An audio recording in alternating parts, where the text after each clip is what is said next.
But I read a book by Stephen Covey, which I've read several of his books, and he says you should only do business with people that have the same values and ethics as you do. And I just thought it wasn't something I wanted to read, it was something I wanted to live.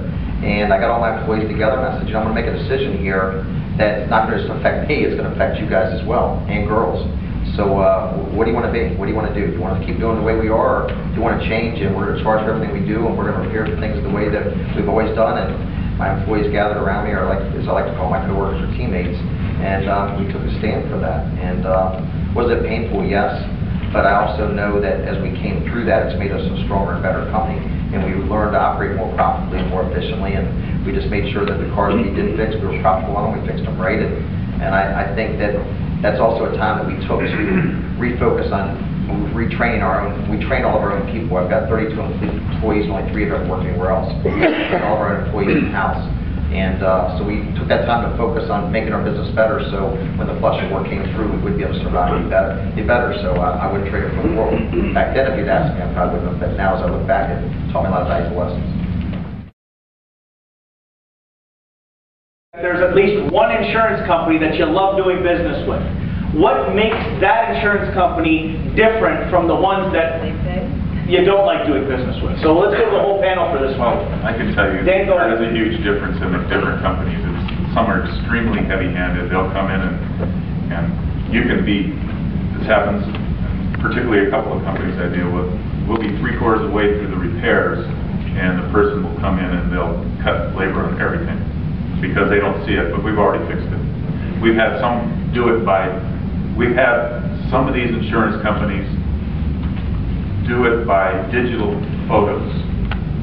We send the photos off, they call us back and say, you know, no, we don't see that, cut it. Very heavy-handed. So what about the good one? What does the good one do that makes them different? It isn't anything in writing. It's just the philosophy of some of the companies coming in and listening to us and talking to us, and we explain what we're doing. And I believe that there are people that are coming in our shops are not under the same pressures because so there's a level of trust. I heard Miles just kind of mention back trust. That's what it is. It's a level of trust. Some give us trust and some absolutely will not ever. Interesting. Mike, is there an insurance company that you? Yeah, there's some companies I have a great relationship with. Why? Because number one is they respond quickly. When you look at cycle time, keys to keys, because all the insurance companies, I don't know how many people wear this, but what happens is when you wreck your vehicle, the insurance company has to put money on, pay the consumer the amount of the original estimate. They also have to take money and put it on hold with the Federal Reserve. With the Reserve, yeah. It's part of the Fair Claim Practice Act. And that money stays there until that claim's closed out. So that's why cycle time is keys to keys. So there's 2 carriers that I deal with that respond very quickly. I don't have to wait a week or 2 weeks for a reinspection. And that's huge to me. Responsiveness. Absolutely. And number 2 is that we've been able to come to a common agreement that they'll either, I won't say they pay for everything I want to charge for, but they pay me what I can live with. So there's no friction in our relationships or dealings with.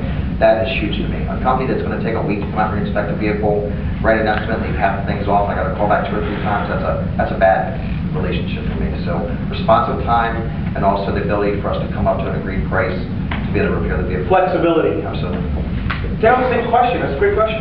I think it's an excellent point. And we are oftentimes guilty of branding the insurers with one brand, and we shouldn't, because in our frustration, we love to talk about the things that cause us to be angry, but many of the insurers operate in a very ethical and decent fashion, and we have great relationships with them. I think a big differentiator, to sum it up quickly, would be there are those companies that come into our shops that tend to want to look at what the database provides in terms of an estimating process and negotiate a fair price for a good quality repair. And those that come in with the motivation of how cheap can I get it done, irregardless of process and fairness. I think that's the differentiator. Fairness. Yes. And concern, yeah. Concern for your well-being. And the customers, yep. And not so much, there are those that come in as just, how far can I beat you down? Right. And that's the type that...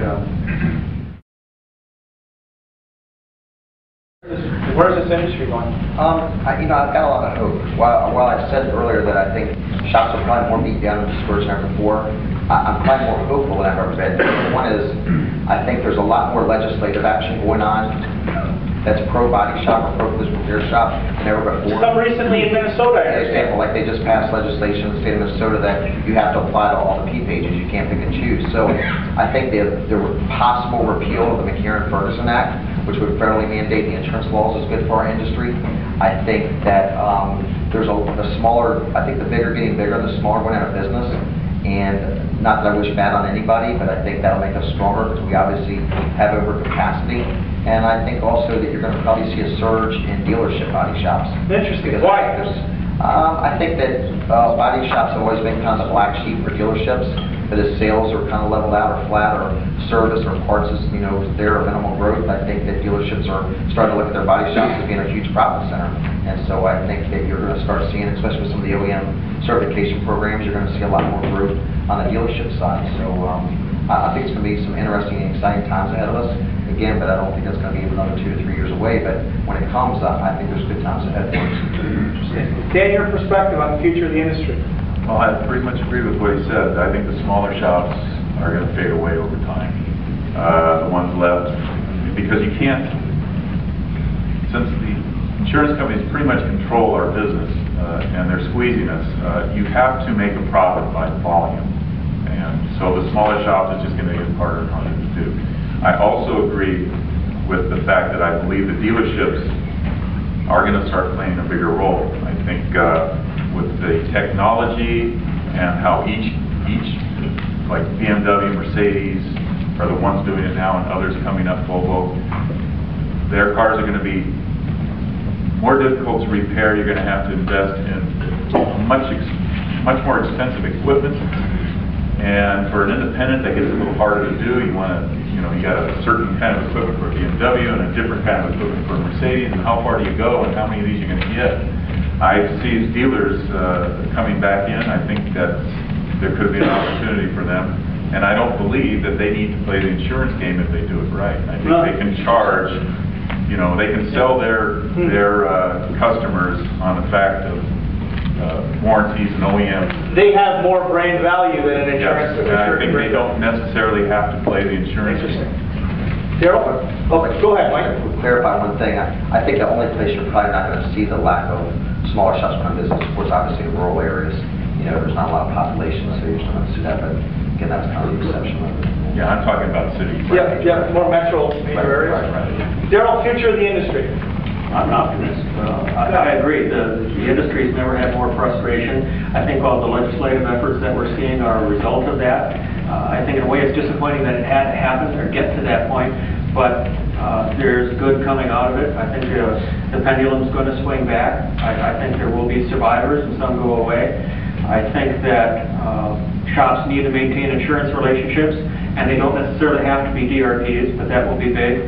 Technology will play a big role. More Like vehicle technology and computer technology? more sophisticated steels and repair methods, more complicated methods will cause those survivors to be in more demand. And I think for those that survive, we'll be in a very good position. I know for us, I'm very optimistic. I find it a nice business model to be a multiple shop operator that can represent a significant part of the marketplace, but still have a single point of contact. And I think a lot of insurers like that. Us, for example, if we have a direct repair relationship, we can roll out the program in all 6 of our shops and do a lot of things for the insurer that they appreciate. Yet if they have some frustration in one of our shops, they can come to me and I'm going to get involved and fix it. A consolidator can't say that, and a single operator shop can't say that. That's why I'm optimistic about our business model right now. Interesting. I need one last